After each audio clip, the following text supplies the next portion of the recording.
Fuck is up? I'm back. I'm your host. Welcome to checking back in with the funniest podcast in your city right now. I'm Magnus Kendall. I'm your host tonight. I'm at the homie's house. We're in their studio. I am with my man here, Kyle. What's your last name? Sharp. Kyle Sharp. He's onto it like a bullet, alright? So, tell everyone who doesn't know who you are, what do you do? My name's Kyle Sharp. I'm 27 years old. I was in Wellington last year. I studied music for the whole year. I came back down to Dunedin as my grandparents were sick. I've been looking for a job ever since, making some music, doing some running and a few bits on the side too. A few bits on the side, yeah. I hear you make music, and let's just go into the music. Cool. What kind of music are you making? I make a little bit of jazz. A little bit of jazz? Gospel. Some kind of emo stuff, but most of it is acoustic on the guitar. Oh yeah. That's awesome. What do you play any other instruments? Or are you just a guitar kind of guy? I play a little bit of ukulele, piano, and do some freestyle raps. Yeah, piano's a hard one. I've been learning a little bit of piano recently. I got like a shitty plastic keyboard, and I just play heaps on that. But so most of you make Christian music, I understand. I've done a lot of it, yeah. I'm coming into this. I understand that you're Christian, that you make music, and that you are. Yes. Yeah. That's right. And That's right. that combination is just I've never heard of it before. So excuse my interest, but you're a really interesting kind of person, like amalgamation of all these different things. Especially since you are Christian, how do you manage being is there any kind of religious or moral roadblocks in the way of that kind of path for you, or is it how does that work? There is no moral injustice in myself. Yeah. And in my spirit, I feel as though I'm doing nothing wrong, and I don't believe it's a problem at all. Yeah. Yeah, no, me myself, people who watch this, I'm a strong advocate. I get it prescribed by my doctor. It's been hugely beneficial for my life and my how I think about stuff and how I've learned from past experiences and stuff. It's just been really good for me. Definitely, it's definitely different for everybody. You know, just because you hear that I have a great time on it, doesn't mean that you are. Everyone's different, but it's a real interesting. I've never met a Christian. Christian, why? I guess we'll start at the start. Have you always been Christian? Was it you grow up in a Christian household, or was it something you discovered later in life? Yes, the latter. Yeah, and how did that come apart? And also with this it's not live. I can cut out anything. If you got a question you don't want to answer, you just let me know. So chill. It's just we're here to have fun, talk about what we want to talk about, you know. But God, I'm just so interested, you know. If you'd like to share, how did you get turned on to the idea of God, or religion in a sense? Well, I had an encounter with Jesus. How did that go? It was most incredible. It was a most incredible experience. Yeah, I bet. Hey, it would. Yeah, it would be. Yeah, before this encounter, I never believed in Jesus. But this was too significant that I can't not believe in Jesus anymore because I've experienced him. Yeah. And I know he is real. Also, your point before where you said, do I have any moral contradictions inside? Yeah. When I myself also am a Christian. Yeah. Well, this encounter was not based on drugs, but it might have served as a conduit to this experience, because at this time I was on a psychedelic substance. Yeah, I've heard a lot of stories about people who have taken psychedelic substances and they've been far from Christianity, and they've had an experience on psychedelic substances that have, pushed them into this crazy world of religion. And I mean crazy in like that, it's like, wow, kind of not like crazy like, oh, he's crazy, but it's people have had these experiences. It's a couple of people also who I've known have also had this happen to them, and run me through how that happened for you. How was it? Yeah. So it was in 2019. I was flatting in like North Dunedin, kind of near North Dunedin, and it was around October where my energy just started to pick up, kind of like week by week, month by month, coming out of quite a slump in those early months of 2019, and my energy just increased minimally, as I said, week by week, until it hit a kind of ultimate point. So the increase in energy was kind of just like a little bit more happiness, a little bit more confidence, like bump into people. My interactions were better. People were more drawn to me in these later months of the year. And then it all perfectly came together on New Year's Eve, 2019, where my friend invites me to his house to spend the day there, and also to take some LSD. And so everything fell into place, just like a puzzle piece, There's like so many puzzles on the table, but we're able to pick up the exact right ones, and everything comes together. So we went around to his house. We do take this LSD, and I'm feeling kind of monumentally beaming. Yeah, that's a good word, beaming. Yeah, purely beaming. And sorry to cut you off. Is this your first time on the substance, or have you done it before, or was this just like was this a completely new experience, or had you done this psychedelic substance in the past at any previous time? I had done psychedelics in the past. Yeah. I had like really beautiful experiences from them, but never so grand as this. Yeah, because I've definitely heard a lot of people will take a psychedelic experience for the first time, and it's really hard to make sense of it.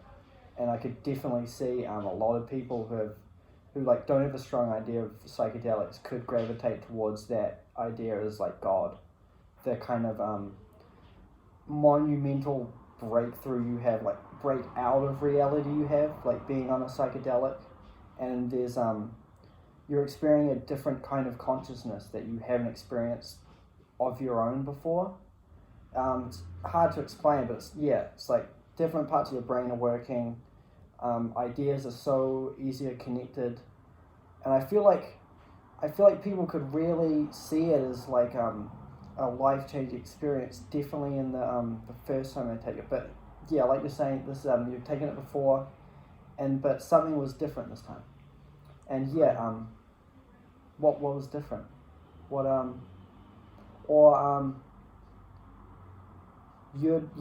leading up to this moment, you felt that everything was coming together.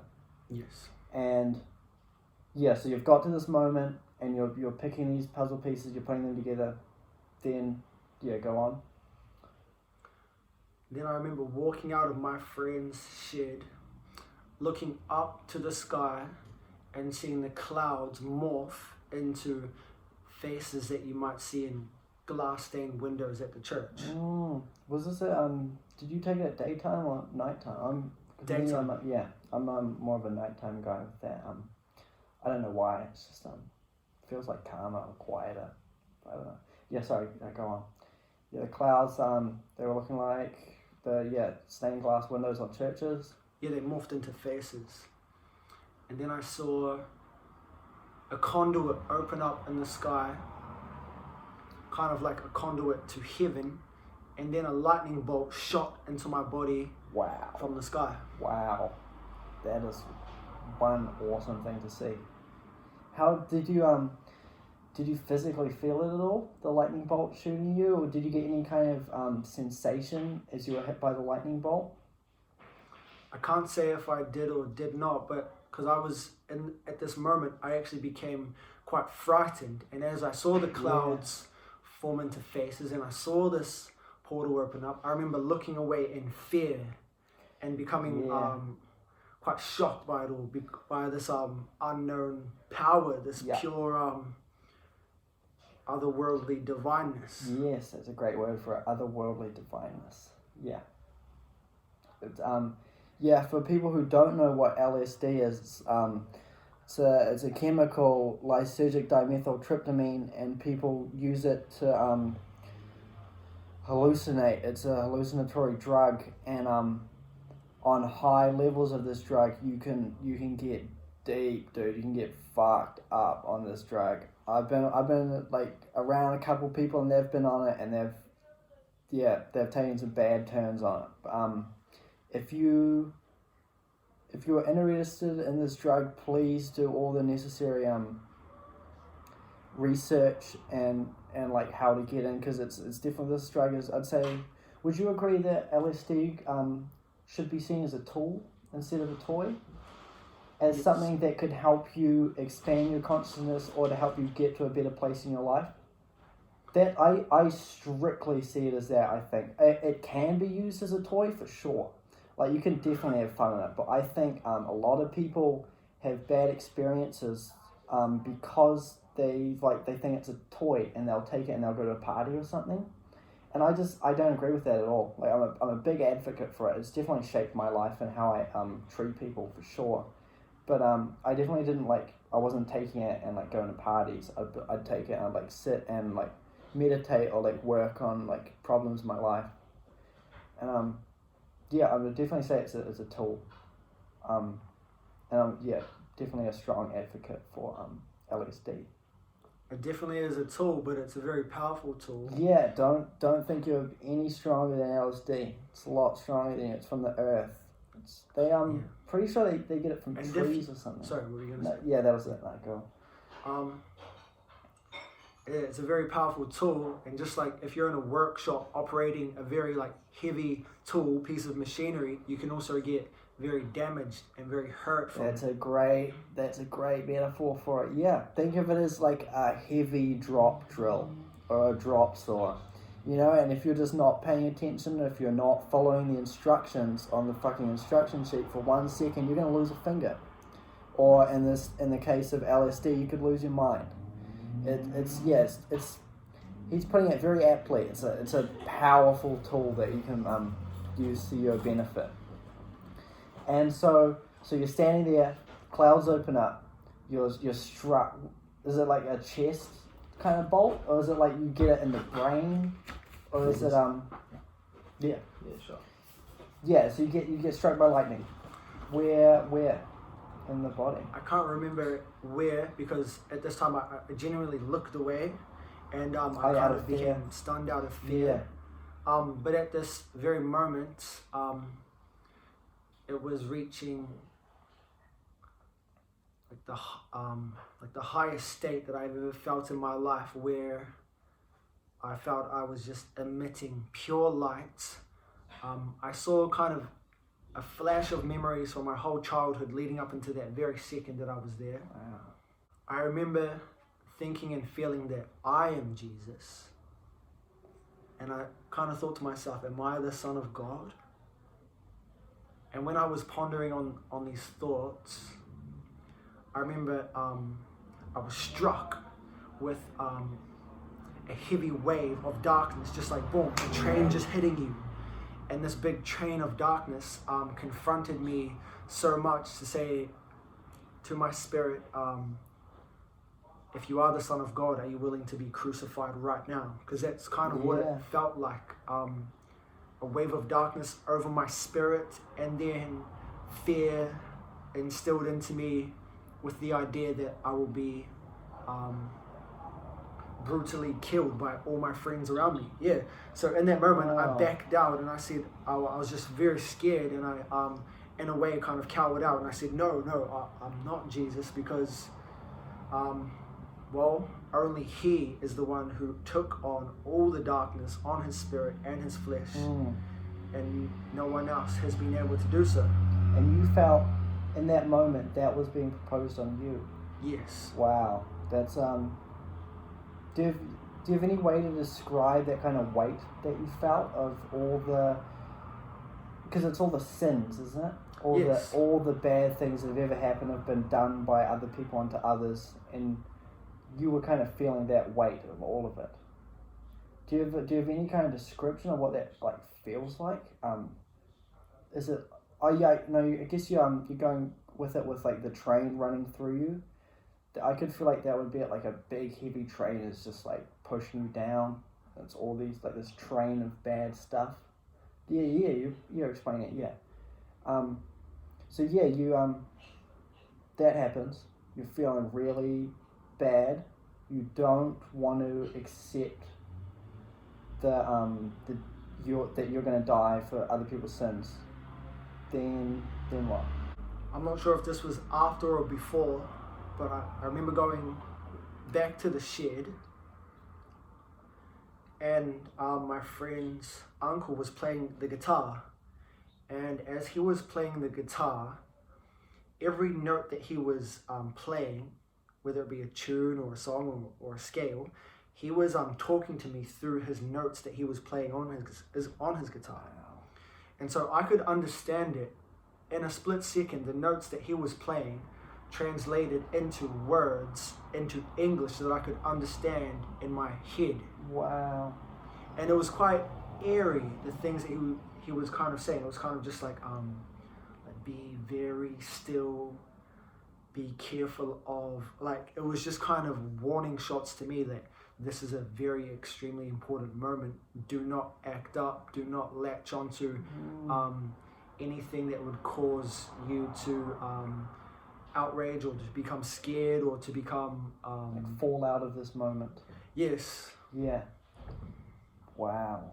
And yeah, wow. Yeah, I've never experienced anything like that where and so you'd hear the notes and they'd automatically be transferred into words in your head. Yes. Wow.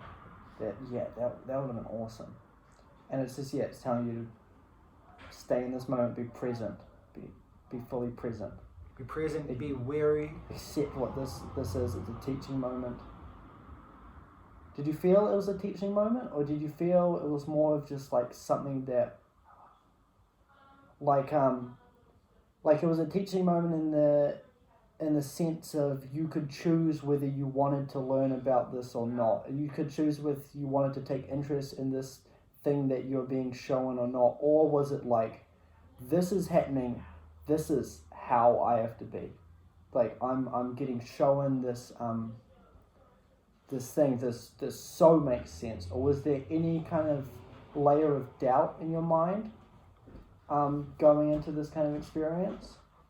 Was there any like, no, maybe it's just maybe I'm just being silly, maybe it's just the acid?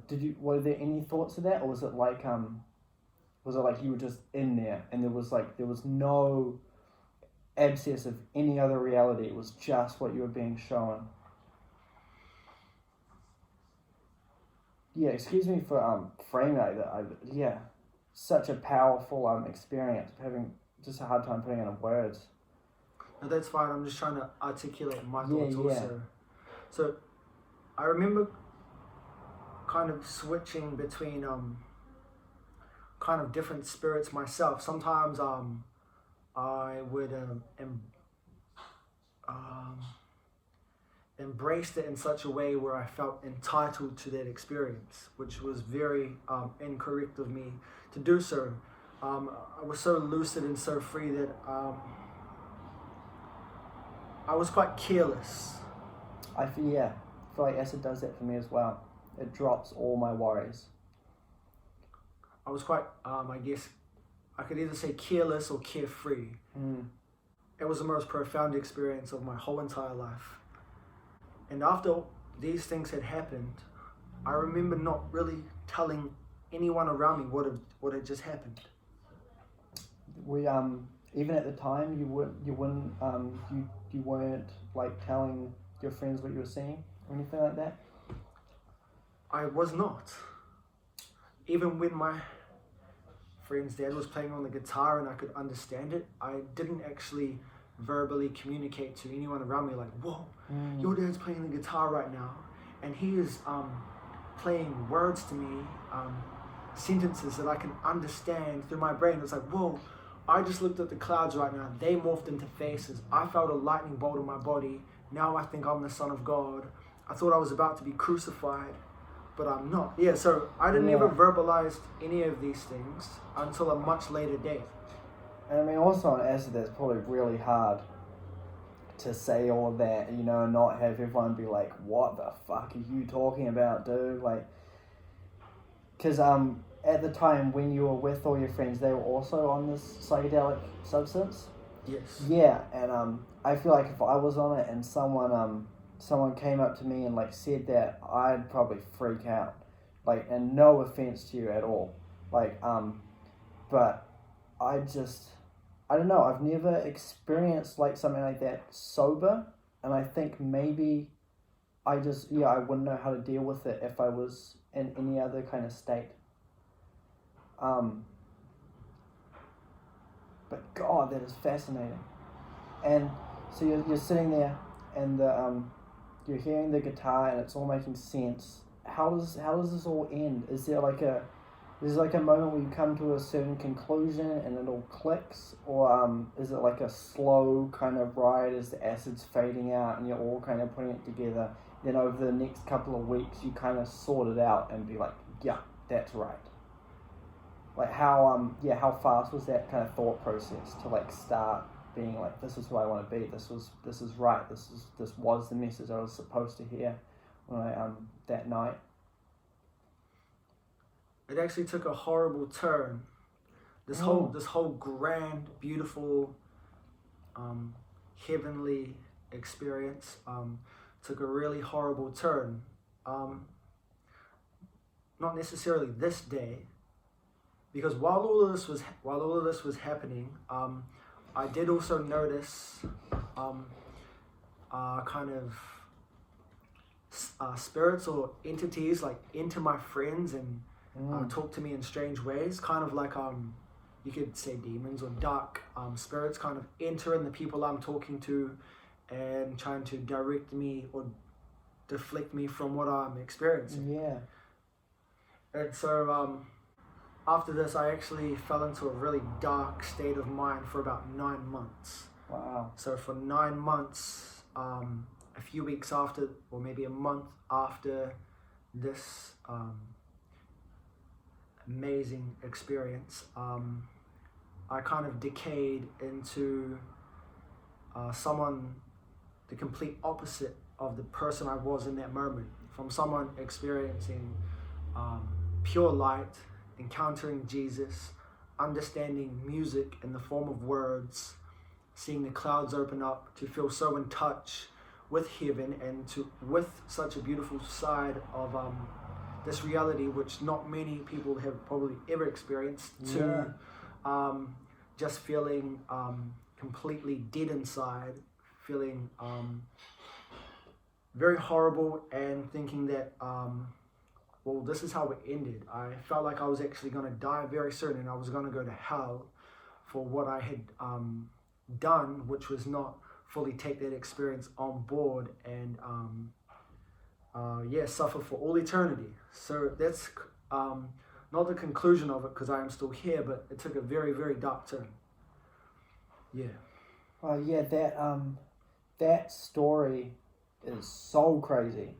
That is it was one of the most amazing experience I've ever heard happen to somebody. Sober or intoxicated. Like that is you could write a book about that, man. I think that is people would love to hear about that. That I'm having a hard time. Yeah, and the viewers, sorry, but I'm having a hard time wrapping my head around this. This is so cool. And so I guess it already answered a couple of my other questions, because I was going to ask why Christianity, because like there's thousands of religions all over the world, and they all have different ideas and like different thoughts about how people should act or like what people should do. And I guess do you think it was Yeah. Why did do you have any idea why it was Jesus that came to you from those clouds that day instead of say like the Dalai Lama or something? Is would you have any idea why that happened? Or was it you just don't know? Like it's information from up there. Cause yeah, I've been to a couple of I was pretty heavy into Hare Krishna, and the Hindi religion, and that was pretty entertaining to me. I went along to the Hare Krishna nights, and I'd do the chants, and would do the prayers, and I'd learn about their religion, and it just opened my mind to religion. There's so many religions. Even the multicultural New Zealand, they have their own religion about like how the islands were formed, how the world was formed. Yeah, do you is there like any idea in your mind why it wasn't any other religion and it was Christianity? From this experience, I know it was Jesus. From this experience, I know Jesus is the Son of God. And as for the other religions, I'm not saying there isn't truth in there, but wholeheartedly from my experience, I know Jesus is real. I don't know why he came to me though. Yeah. Do you have thoughts about that sometime? Like, why me? Why was I chosen? Is it is it a new kind of weight that's been laid on you now? Like, God, I'm this person, I've been chosen. I am why isn't me? Do you have any thoughts like that? And you kind of get scared, like you have this you have this idea that you have this weight on you and this maybe these tasks that you need to carry out? Or is it is there any kind of weight from that at all? Well, in different seasons of my life, sometimes I do feel big weights on my shoulders, big weights. Yeah. In other seasons, I feel quite free and carefree. Some weights depending on the season. Some of the weights would be that I would notice kind of dark spirits in other people trying to throw me off. Also, after this, I would notice people's movements, whether they would be kind of like genuine, authentic, or if they would be quite shifty.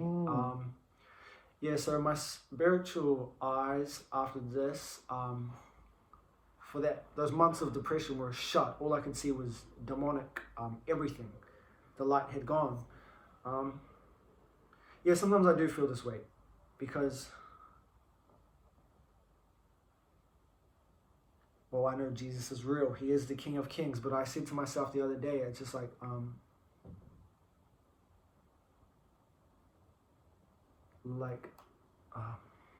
ever since this encounter, I've had much more weight on my shoulders than beforehand. Throughout the 5 years or 6 years that it's been, I've probably had the most amazing moments of my life, but I've also probably had the most horrific moments too. Yeah. And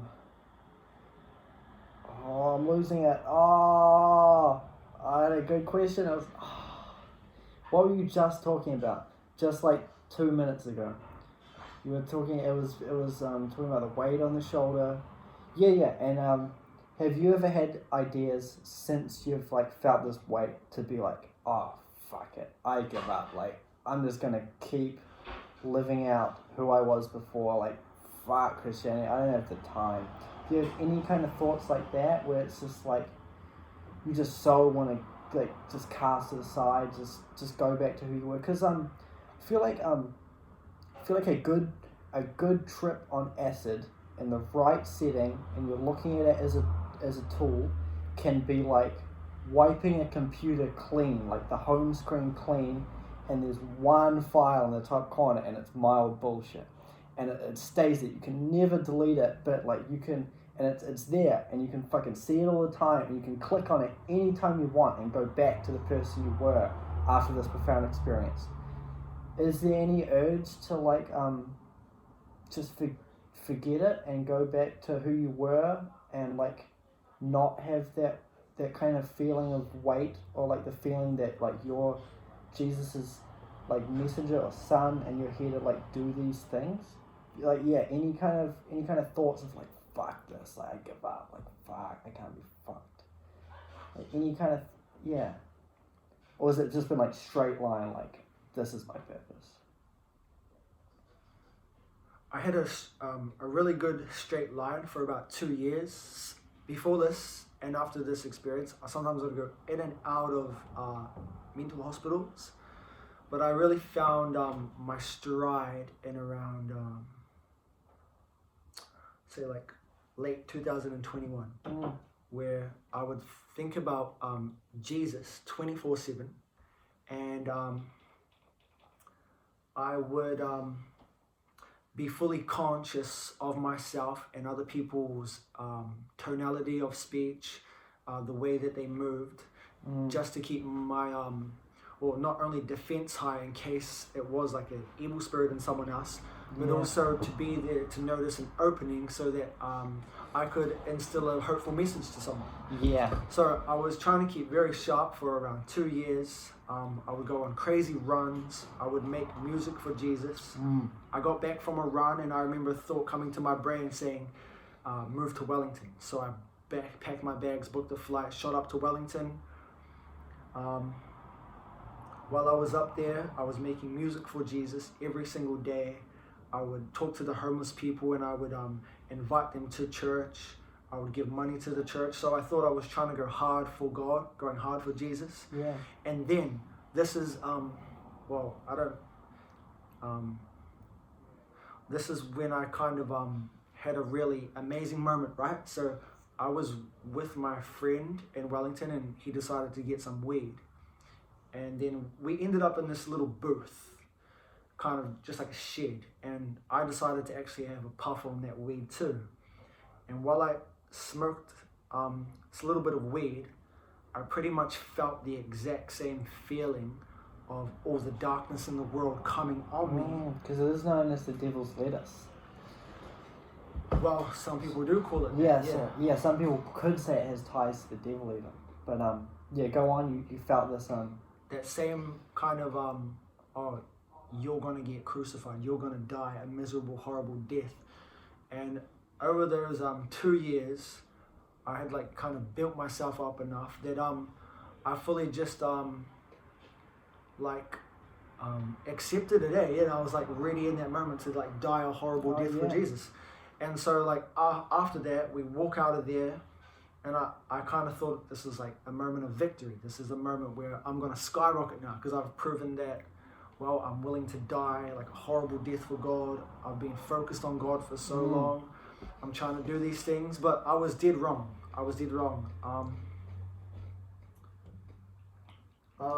So I hit this really good straight line there. So this was part of that straight line. Straight enough anyway, because you know. Yeah, something can only be so straight. Yeah, that's right, yeah. Well, just in these past few months, I've really just fell off the wagon because I've kind of fall into it in a not very good place, and I'm kind of, my hands are kind of up like this saying, why God, like I've been trying so hard to keep like clean enough, and I've tried so hard to bring people into the church, and I've just like thought about you, I made music for you every single day, and just fell into like a massive like pit that I didn't really want to get out of. Yeah, so straight lines and then falling down, you know, it's kind of just like discouraged. Yeah, I was really discouraged. Is that we'll jump back to that, but now that you're Christian, is there anything that say you've lost, that you like, certain things that you wish you could do but you just can't because you know that God's looking over you, or that it's unfaithful to your religion as a whole to partake in these things? Is there anything that you just, you know, you've had to stop? I would say so, yeah. So not even right after my encounter, but in the years. So when I was a bit younger, sometimes was a little bit shady. Sometimes like on the odd occasion, like steal if needed, or sometimes steal for fun. So now I completely rule out being a thief is like 100% no. Yeah. Yeah, 100% no.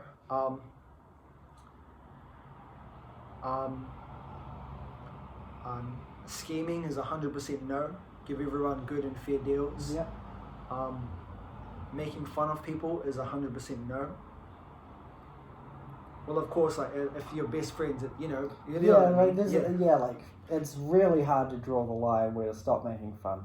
Yeah. Because I think making fun is people forget what it is. It's making fun. You're creating fun. You're creating happiness, or it's like in the way of a joke or anything. But you're basically making fun is like you're taking something that could be subjectively a bad thing, and you're turning it into something that spreads laughter and joy.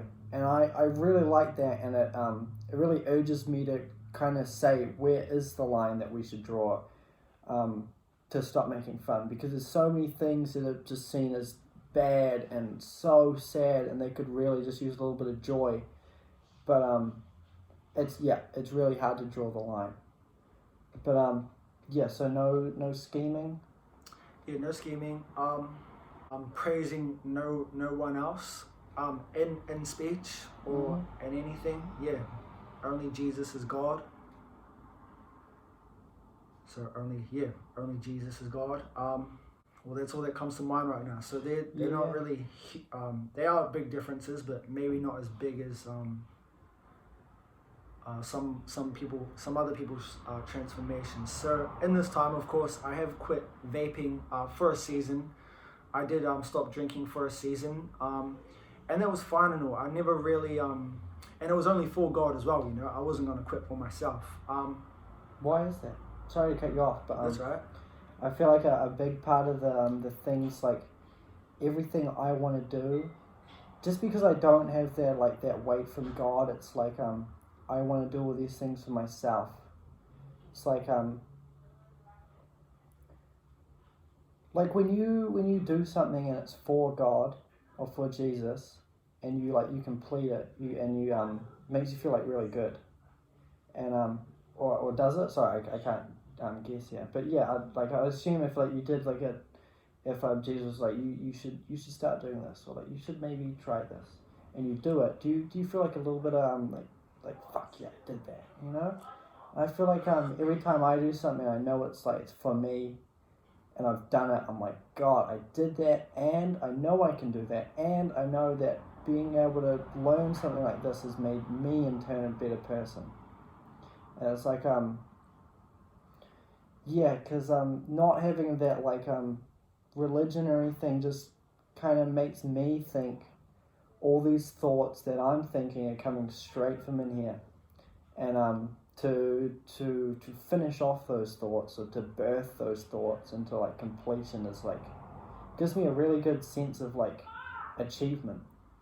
It's something a thought that I've produced and grown into a small plant, and then I've planted it in the forest, and it's blossomed into a massive tree. Anytime I complete an idea, I'm like, yes, I did that. I'm awesome. And it gives me not any sense of narcissism or narcissistic tendencies, but it makes me feel proud of myself. That's my idea. I did that. Do you still do stuff for yourself, or is it strictly for Jesus at this point? I've quit buying vapes recently because I've been finding it hard to breathe recently. So I'm like, God, this is probably it's probably the vape or me smoking weed, but I'm going to definitely quit the vape because it's I have two. I might as well drop the lesser of two evils. But I did it for me because I was, my lungs were struggling. I'm kind of forcing breaths and shit. And that got from I need to do this for me and my health. Do you still get thoughts like that at all, or is it just strictly this has to be for Jesus? No, a lot of times recently it has just been for myself. Do you see that as a sorry to interrupt? Yeah, no. Do you see that as a bad thing? If you do something for yourself, do you see it as almost selfish to the fact of Jesus? Currently, no. have you ever felt like that, where you wanted to do something for yourself, but like, oh, maybe Jesus wouldn't want that, or Jesus hasn't told me to stop doing that yet, and it's like feeling like it's like something has affected your mental or physical health, and you've continued to partake in it because you haven't got that like sign to stop yet. Something might come to me soon. Yeah, no, fair enough. And what correct me if I'm wrong, I feel like there's many different branches of Christianity. Like there's Mormon Christians, and then there's like other Christians, and there's maybe others. Like what branch of Christianity do you follow? Are you a Mormon, which is like you go on missions and you go kind of like preach God's word around like door to door, or are you like a different kind of Christian? What's your how much do you partake in the Christian idea? Like what things do you do as a Christian? So I've been around many times in Wellington,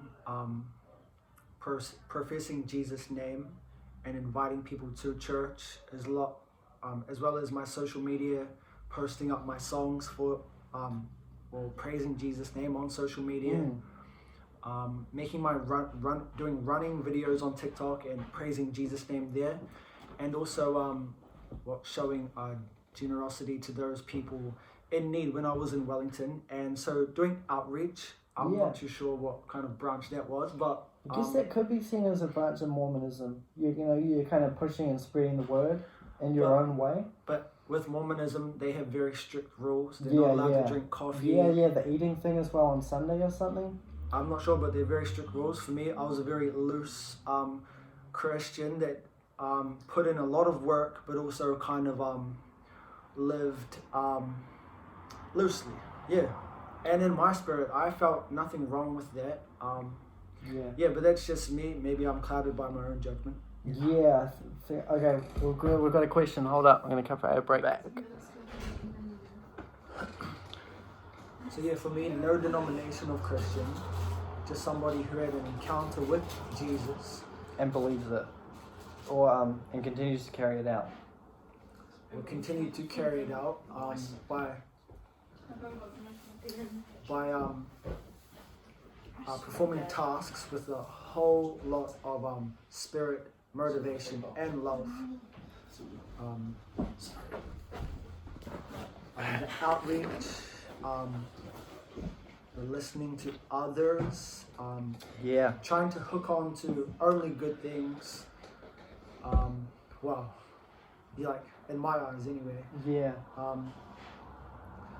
And I started to become quite dissatisfied with the result of my life, and I must have got something wrong, because I know that God is good. He doesn't do anything wrong. He does have a plan for us, but something was misconstrued where I was going out there, ministering to homeless people, trying to give them money. Even when I saw this homeless person on the street one time, I remember asking her if she wants to give her life to Jesus, and she said no. So then I said, I'll be back, and I just ran maybe 50 meters to a pole, ran back as fast as I could, and asked her the same question again. I can continue to do that maybe 5 times, and then I'm not sure what I was doing, and then I continued to run as hard as I could back and forth, asking her again, would you like to give your life to Jesus? She keeps saying no, and then I ran the opposite way. And by this time, I'm really tired, my lungs are burning, and I run down the hill, and I'm literally out of gas. And so I say to myself, this is it. I'm gonna run to this girl right on the top of the hill by the dairy. I'm gonna run with everything I've got, and I'm gonna ask her one last time if she wants to give her heart to Jesus right now. Yeah. And so I run with everything I've got. I'm running off empty. And then I kind of just run right over to her and call out. I call out to her in a real loud voice, and I just say hey you, and I dive right beside her, reach out my hand. She takes my hand. And I said, would you like to give your heart to Jesus now? And she says, yes. And I saw her eyes emit pure love when she said this. Yeah. Yeah, so it's kind of, I felt like I just like emptied out my tank to open up a path for someone else so they're in a position where they can do that. Yeah. So I was doing these things, and I kind of, by the end of it all, I was highly strung out, and I could notice like demons in my room every night, and I felt like a dark vortex was like sucking me in. And I would go for late night walks, and I remember praying to Jesus, and I asked, I was at a music course, and I said, what should I do? My life is, I'm very stressed out right now. I'm up to here in stress, like darkness tries to pull me away, and I'm always thinking about you, Jesus, 24/7. And I remember getting an answer, and the answer saying, leave your house that you stay at, leave your music course, we were only 5 weeks away, find a job, and find a new place to stay. And when I tried to do that, I felt around about 2 weeks of liberty, and then it just came crashing down. So I definitely got something wrong there. I got something hugely wrong, because I've been highly dissatisfied and kind of professing my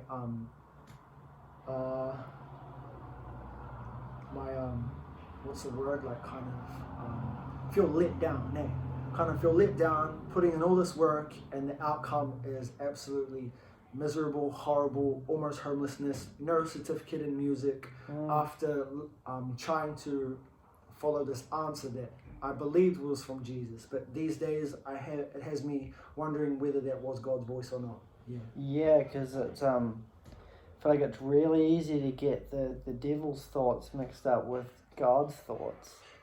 But here's the thing though, it was like 2 a.m. in the morning. I was in my room. I decided to, with good heart and good intention, not saying that it would be God's voice because of that, to leave the house, go for a run, end up at a car park, start ministering kind of to these people and saying that there's a plan for their life, and then praying to God this prayer. So I thought in that moment, with that effort, then surely it would be God's voice talking to me. Why should it be Satan's? Yeah. I felt like I was knocking on the right door, so I should have been the right answer in my eyes, but maybe not. I get a lot of the devil's thoughts. I get a lot of the devil's thoughts up in my brain, knocking around, and it's real hard to sort through them and to know what ideas are good for you and what ideas are bad for you. And my answer is I don't know. I honestly, to give a completely honest answer, I have no idea at this specific point in my life what's good for me. Like, I know certain things that make me feel good, and I know that feeling good is good for me, like, for sure, but I don't know, I'm just having, like, I'm struggling to figure out what I really want. Sorry, that's probably off topic as fuck. No, go. That's fine. Just it's it would be awesome to know. I feel like I'm at a point where I don't really know what feels good. I'm just like addicted to feeling something. Maybe, I don't know. I try and paint myself as this quite enlightened person, and I believe to an extent that I am. But I'm not like the all-saying, all-knowing, for sure, definitely not. But do you have any words for the Jesus ignorers, or the people who don't believe in Christianity? Do you have any words for them? Do you feel like people who don't accept Christianity into their lives, do you feel like they need it? Do you feel like, people who haven't been opened to the idea of God and what He can do for you, or people who haven't been open to the idea of God, would you say that people need this, or is it case by case?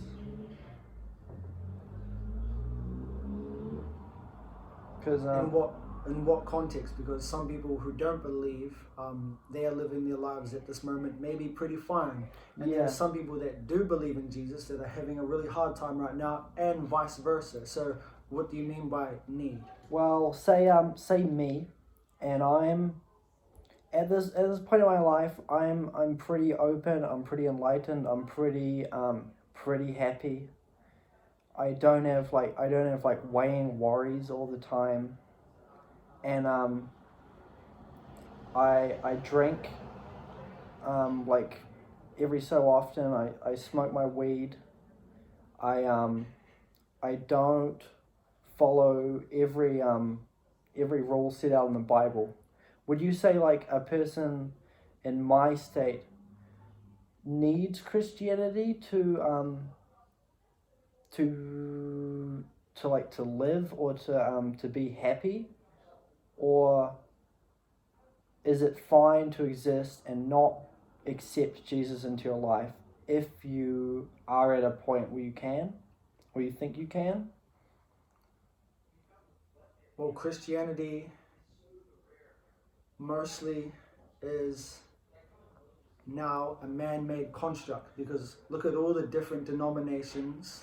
Yeah. There's so many different denominations. That means man has got involved so much to split it up into so many different categories. Well, do you know about the Dead Sea Scrolls, which was the original Bible, and how it's been translated so many times over so many thousands of years that we might not even know what the original Bible Dead Sea Scrolls was actually meant, because some of the people who transcribed it figured out that the number 0 and the word God, or specific numbers and specific words, have the same value, meaning that the letter 0 could mean 0 and God at the same time. This is just what I've heard. I haven't fact checked this at all, but they've heard that they're not entirely sure what the actual original transcription of the Dead Sea Scrolls was, which is now the Bible.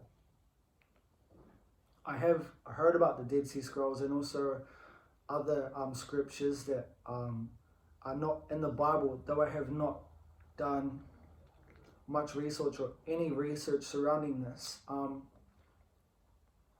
what does come to mind is I don't think people need Christianity, but people need, as cliche as it sounds, is actually just a dose of like love every single day. Yeah. And Jesus is love, so we do need Jesus because we need love, and He is the source of it. Do you think love can exist without Jesus, or is it just one and the same? Jesus is the source of all love, so I don't believe love can exist without Jesus. But in saying that, there are people who don't believe in Jesus but yet experience much love, and He is the source and is love, but He does not shut off His love to only believers. So I've thought this thought kind of before. I've kind of met people that I'm really drawn to because they've shown me a lot of love, and whether they were Christian or not, it didn't actually really matter. It was the character of the person and how they made you feel, and what their intentions were. And it's all what it's about there.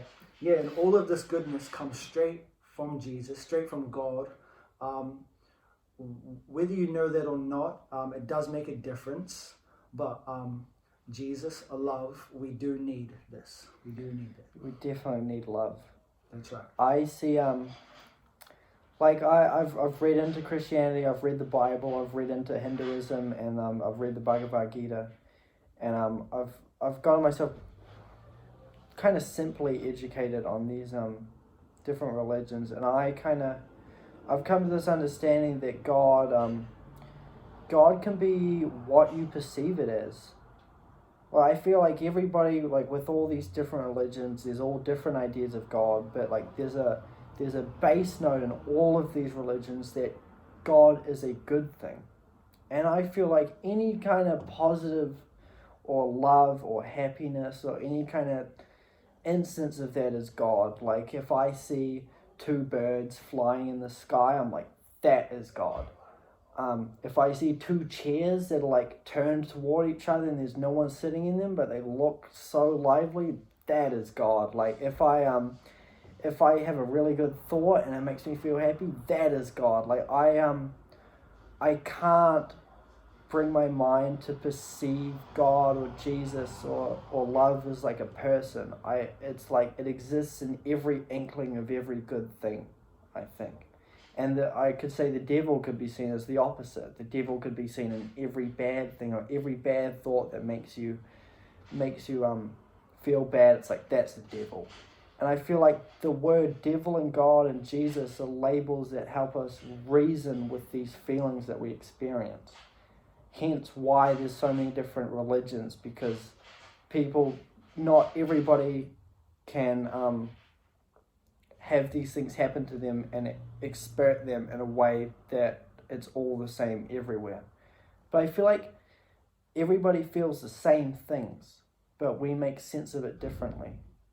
Like your vision that helped you convert to Christianity, maybe someone in India took a big dose of acid and had pretty much the same thing happen, except the god of Hinduism came down and spoke to them and said that, are you ready to die for all these sins?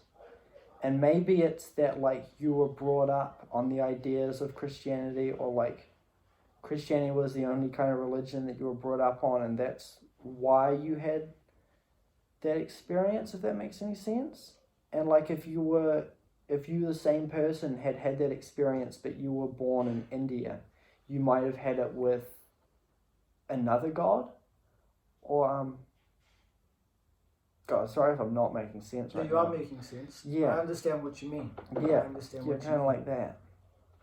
Because I've quite looked into the idea of Christianity, and like no offense, it's not for me. But I do get like the morals, the base morals. I've read the Bible, and there's some good stuff in there. It's like love thy neighbor, treat thy neighbor as you want to be treated. That's a great idea. Treat people how you want to be treated. That's one of the best things ever written, I think. And I'm just like, turn the other cheek, or view your enemy as your friend, or all those like kind of things. They're great rules to live your life by. And I could never say that the Bible is like a bad thing, because it's not. It's like it's so full of God and love, and like there's so many good things you can read in there that can make your life so much like happier. But I just have a really hard time thinking that God is like a person, or like a being. Like I think it's just a thing. Just like I'm a thing, just like air or time is a thing, God is a thing, and it can be felt. Yeah, I don't know. I haven't done too much thinking on it, but something like that. It's I know God can exist in a multitude of different ways, but I know that in my heart, whether I accept him into or out of it, everyone's going to be able to tell if he's not there or he's there, whether you're Christian or not. It's just like... Say that again. Like,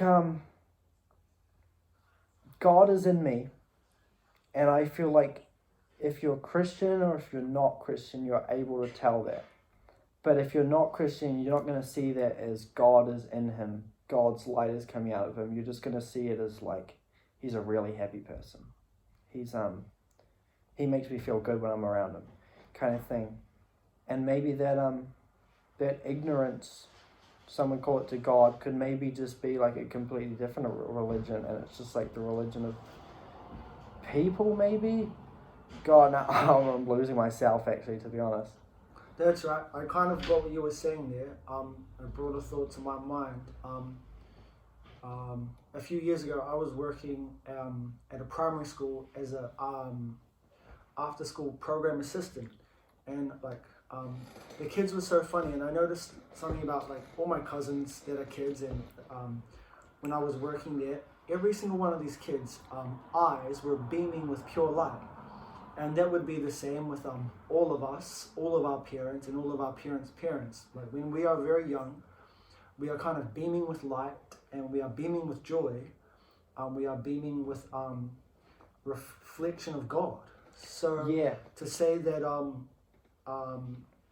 God is not with anyone or someone, to say that God is not with anyone, I don't think it's true, because when we were all that young, I feel like we are close to God whether we know it or not, because we express such natural curiosity, we express such joy. But as we got a little bit older, it's kind of the path of our lives and our influences that kind of take us away from that kind of holy state. Yeah, no, I get what you're saying. I'm not saying that God is in everybody, all the time, everywhere. But the word God was created by Christians to make reason of that light that they see in the eyes. Like someone who isn't Christian still sees the exact same thing, but they just have a different word for it. They don't call it the light from the eyes or like the beacon of God. They just call it like something else. But everybody sees the same things and feels the same things. But the reason why we have all these different religions is because everybody has different words for it, maybe. And it's like what you experience as a Christian could be entirely the same feelings as a Hindu person experiences. But we're just separated by language barriers and influences, like you say, that we've come up with different words for these things. But really, they're all universal.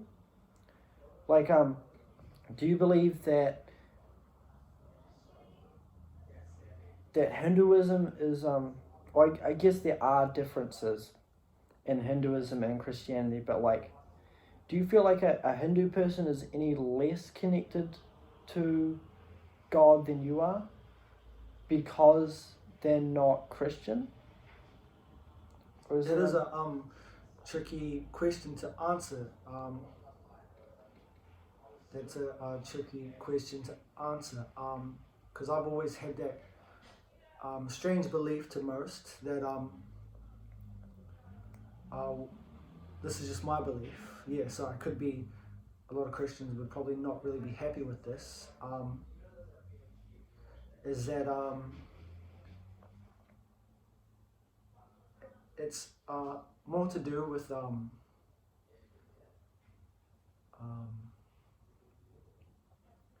how much goodness or love you allow in your life, how much bad things you push away from yourself and don't let come out of yourself, and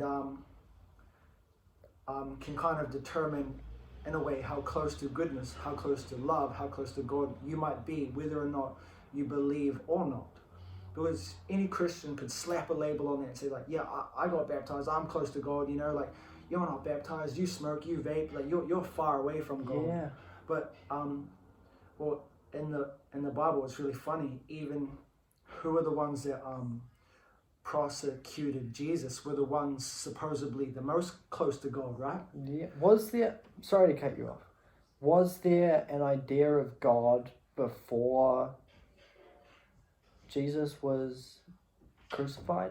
Before Jesus was discovered, was there an idea of God? He was prophesied before. Oh yeah, and he was the Son of God. Yeah, so yeah, he was prophesied, and he said who he was, and they didn't believe him to say that he was God. They didn't believe him. Yeah. And even as it was written, it said, if I'm right, so don't paraphrase me, but that he would suffer for the sins of the world, which is what happened. Yeah. Sorry, I gotta take a piss break. Right, checking back in. We're back. I just took a big piss break. I'm here with my man Kyle Sharp. We're going deep in the podcast tonight. Let's jump the river, man. Let's go into your music. You do music. How long have you been doing music for? Since I was 18, so about almost 10 years. Almost a decade. That's a good chunk of time, man. God, I wish I could have done something for a decade by now, other than like being a friend. Like a decade's such a good chunk of time. You can become such like a fine-tuned master. 100%. Do you have a Spotify profile or anything you want to shout out to the viewers? No Spotify. No Spot. Do you go SoundCloud or YouTube? No SoundCloud. Oh, A few yeah. songs that I've made have just been uploaded to my friend's Spotify, I think. Yeah, Friend's but I haven't Spotify. been too busy with uploading music to platforms. Mm. Yeah, I'm a little bit of a musician, and I do like some ambient music. And Can you describe ambient music? yeah. Wait, what? Sorry, can I describe it? Yeah. It's like it's like a soundscape. It's like a single note, single chord, and you stretch that chord out to like 10 minutes. Oh. And yeah, you like overly exaggerate one piece of sound, and then like little dreams are flying around in that sound. It's the only kind of way I can describe it. It's like it's a soundscape. It's like if one note was a massive picture and you could just stare at that picture for as long as you wanted to. That's kind of ambient. It's like or just anything that's like super calm. Like there's no drums or like quick like kind of chord changes. It's all like just moving with like just the flow. It's like God, it's really hard to just ambience, I guess. Ambience is a word. I'll get the definition to get even better. Like atmospheric. Yeah, atmospheric. Like you're creating an atmosphere with just the sound. And I really like doing that. I guess that's kind of all music though, so it kind of invalidates it, but not really. Like you're creating this kind of calm, kind of nightimey sound through ambient music. I've got That sounds really amazing. I was kind of shocked by the fact that it's one note, so it's minimal, but you maximize the potentiality of just one note. Yes, you're maximizing the potential of the minimal, and like there's so much there if you want to partake in that, because there's so many minimals that haven't been maximized yet, and I just really love it. It's like ethereal almost. I really like ethereal music. I've got an EP out right now under Magnus Kendall on Spotify and every other streaming platform. Please go check it out if you're listening. Do you have any music you want to show? Can you hear something? If you're fine with that. You don't have to play anything, but yeah, I'm interested. Is it like Probably just like things recorded straight from my phone. Yeah, no, that's fine. Anything you want to show to gives people an idea of what you do. Yeah, if you want to come grab some. Yo, cool. alright. Yeah, we'll be back, people. Yeah, what's up? We're back, bitches. Eating some delicious spag bog cooked by our lovely chef DJ Bax tonight. No. Who? I know you didn't say that name on this podcast, DJ Bax. Who cooked this dinner? You did, DJ Bax. Yeah, okay. Yeah, that's what I thought. He's in the corner hiding. We're about to put him in his cage. No, yeah, we're back. I'm talking with my man Kyle. And he makes his own homebrew. Show the people this homebrew, man. He's got it in a big bottle. This is batch number what? 23. 20. Batch number 20. So you've done 23 different tries on this homebrew? Well, it's mostly my flatmate who brews it. I just help him brew it this last batch here. Can you explain any of the process to these listeners about how to make your own homebrew in New Zealand? Yeast, sugar, 2 massive containers, a device that will float depending on how much sugar in it, that will tell you the percentage of the alcohol inside. Wow. Yeah, I actually don't know too much about the process. I only done it once and it wasn't for the full time. Yeah, but it's a really great way to brew your own beer, to save some money and to see what you come up with. Yeah, because it's all about different, like the different ingredients you put in create different flavors, I guess. So it's like that with honey. I find honey really interesting because the different there's like different breeds of bees and there's different breeds of flowers, and depending on the breed of bee and the breed of flower that they pollinate from, the honey tastes different and it looks different. It's like there's so many different factors just from the ingredients you put in. Yeah, that's right. One small change can Mhm. have a big Yeah, change like in taste. 1 extra teaspoon of yeast or something will change the whole taste of the beer. And we're always talking about this guy's music. You got a clip of any of your music you want to show the people? Spread some Jesus word. Go see if I pull up one of my music songs.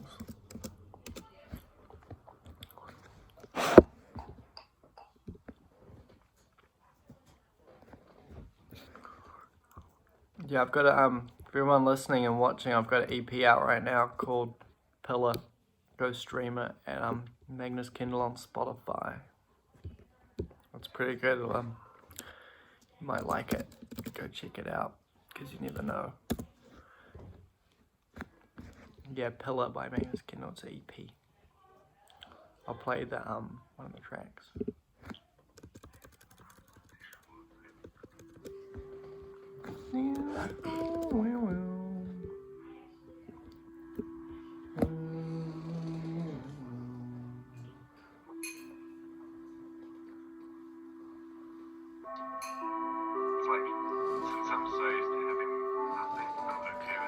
Oh yeah, this could be classed as ambient music, or even like electronic music. How about lo-fi? Lo-fi, It's got the intro that kind of. yeah, I think lo-fi is defined by the drums, because they're known for like kind of rhythmic.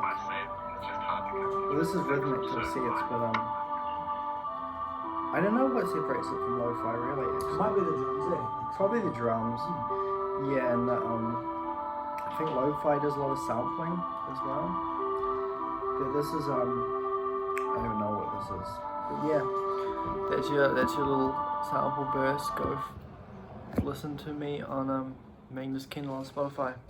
Cool. You guys on the show? You got a band clip?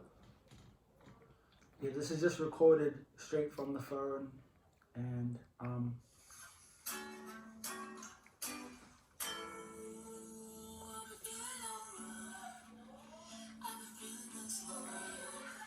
can't really hear it.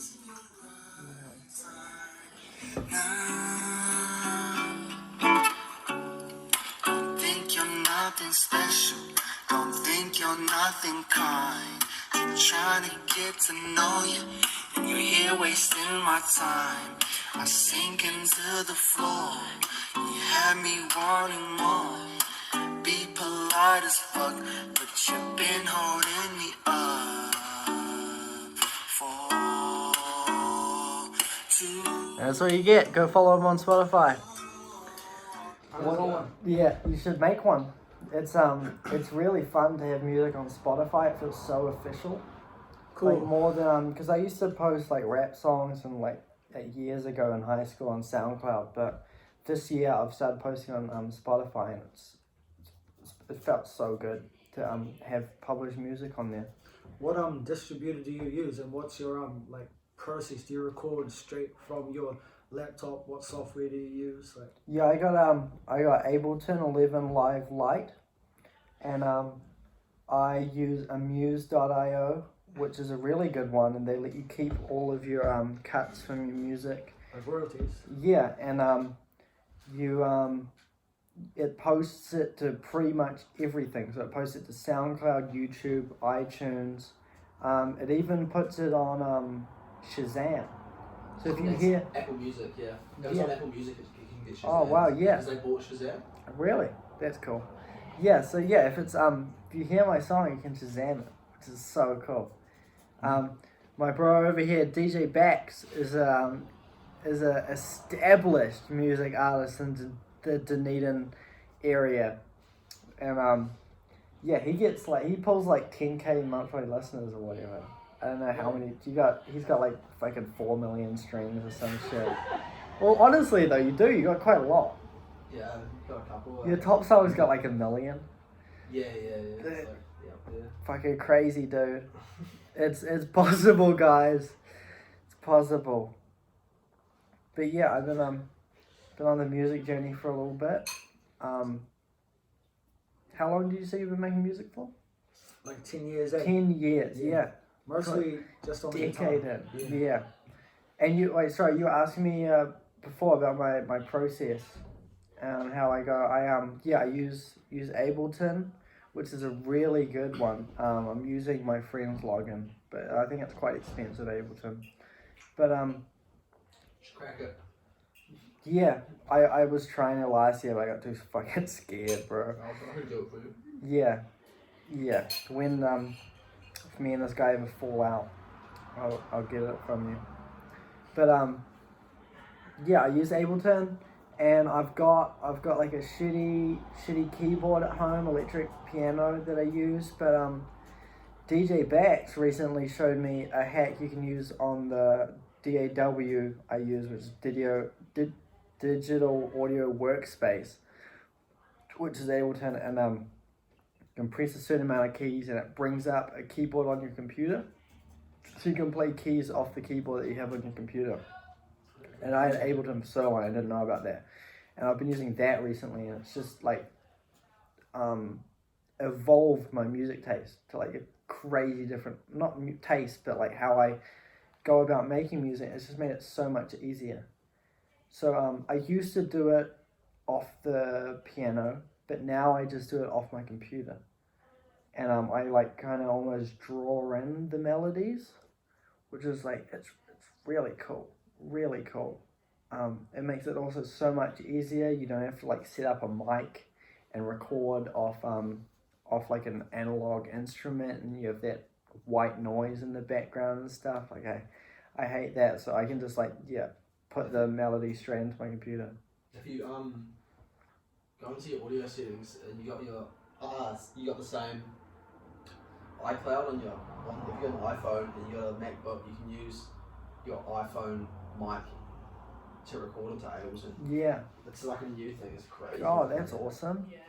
Yeah, no, I've got a USB mic, but there's still there's just still like that white noise and stuff. As your laptop charger in? Because I'm playing your laptop charger and I probably won't do it. Oh, but yeah, we're talking about what's your process to making music? What? Usually just choose some chords, replay them. True.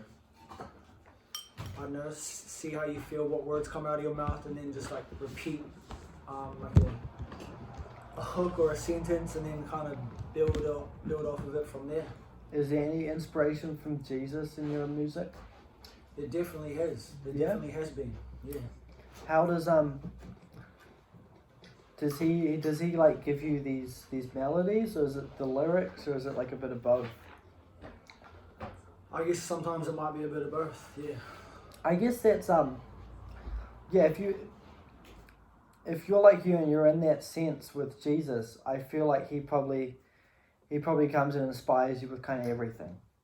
It's like walking down the street, he can inspire you. You don't even have to be making music, but he can like kind of pops out of nowhere and says hi and stuff. Yeah, you can get inspired in a lot of different ways, or you just can just go with something small and just try to spark it up yourself. Yeah. Yeah. Yeah. God, I don't know any questions. Have you guys got any questions for this guy? My man Kyle here. I feel like I don't know you well enough to have questions for you. And all the questions I have for you, I feel like, well, I've been here, Magnus we've just answered. Because Magnus has just answered for me. But if I have anything, I'll definitely let you know. There's been many instances of psychedelics and drugs, as we call them, being connected to the sources of Christianity even. Are you familiar with the idea of the burning bush? Yeah, I've heard Yeah, about this. and the burning bush is supposedly an acacia bush, and the acacia bush naturally produces this DMT. psychoactive chemical, called DMT. And the people are thinking that the people who wrote about the burning bush, they smoked the bush or they ingested the DMT from this plant in some way, and then they tripped out on this DMT and they saw this bush, this acacia bush, which is known for having very vibrant leaves, and they're trying to connect that these people who smoked this DMT and were looking at this bush and like, oh my god, it's on fire, it's burning, these beautiful colors everywhere, plus the fact that they were on dimethyltryptamine, the biggest psychedelic kind of drug we have, except like maybe ayahuasca, but that they were on this, and then from that it sparked the early writings of the Bible and what we know as what was the Dead Sea Scrolls. Do you have anything to say about people who are trying to connect hardcore psychedelic drugs to the beginning of Christianity? I would say it's up in the air. It's just like no one truly knows, but there's an argument for it and there's an argument against it. And I'm sure you're probably with that argument because psychedelic drugs gave you that experience and opened your eyes to the thought of Jesus. And maybe that those people back then, maybe Jesus was around, but like you said, taking those psychedelic drugs gave them that conduit to be able to connect with Jesus like you were able to. And like a higher psychedelic state like DMT maybe even gave them that conduit and connection, but also that information to start writing about it. Possibly so. Another conduit could also be like someone comes into your life and they're a good influence to you. Yeah. Or maybe like you find a new hobby that you're passionate about, and that could be a conduit too. So I wouldn't confine it to just psychedelics, but I would open up the spectrum almost to anything that could influence you, whether it be as small as meeting someone or picking up a new hobby, or something as big as a mind-opening substance. For sure. And what do you like with, because I know a lot of Christians, they follow the marriage first rule.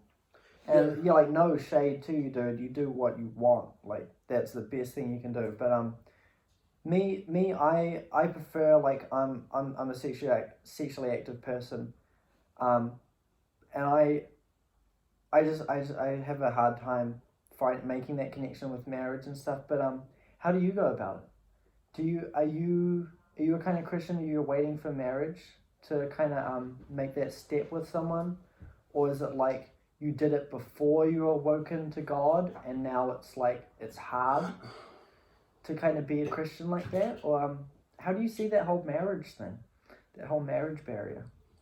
I see it as though it's possibly a discipline thing. It could be an honorable thing. Yeah, that's how I see it. That's how I see it. You yourself, have you you don't have to answer. You don't have to. But like, before you became an awoken Christian, had you had those like sexual experiences? Like, had you crossed that line previously to being like a Christian? And we don't have to talk about this if you're not comfortable, for sure. But like, did you have sex before you were a Christian and now you think about it like maybe I shouldn't have?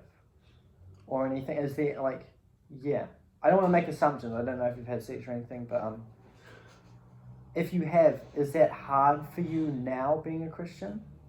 Knowing that you made that decision when you weren't a Christian? I would just say if I did sleep with someone and I regretted it the next day, then it was a bad decision. But if the next day and the following weeks after that, it wasn't regrettable in my spirit, then I would consider it a good thing. Or something, not a bad thing. Yeah, even now? Even now, No, that's so fair. Like, I think love is something that should be so explored. Such a powerful emotion, such a transformative emotion that can change the whole fiber of how you act even. I'm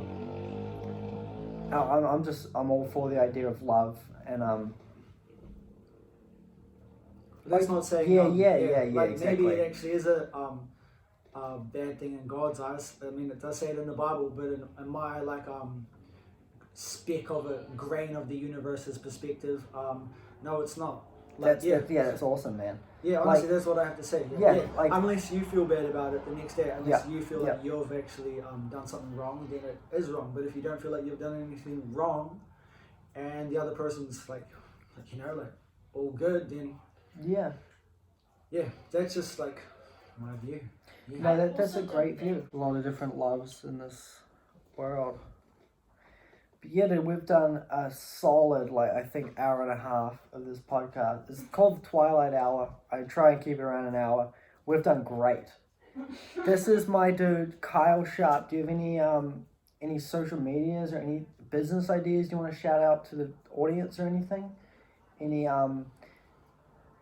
do you hold like a service even that you want to shout out, or like the church that you go to? Do you want to shout out where you go to? They might fucking be like, who's this? No, I'm sure I have viewers from all walks of life. I try to keep this channel very open and just very accepting of every walk of life. Do you go to church? Do you have a church you go to in Dunedin? Yeah, I go to a few sometimes. Not much recently. I kind of been giving it a miss recently. Yeah. Any ideas? I don't really have much to say. Yeah. No, that's fair enough. This is my dude, Kyle Sharp, man. Go, if you see him around, say hi. Talk to him about Jesus. Go to church with him. I might come to church with you one day even. Bring me along. I'll do an episode in the church, dude. I don't even mind. I've loved this. This has been great.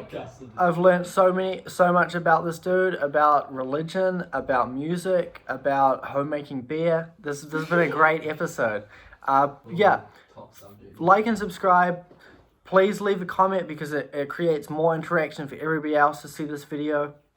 Please comment ideas that you want me to cover in the next video, or different kinds of content.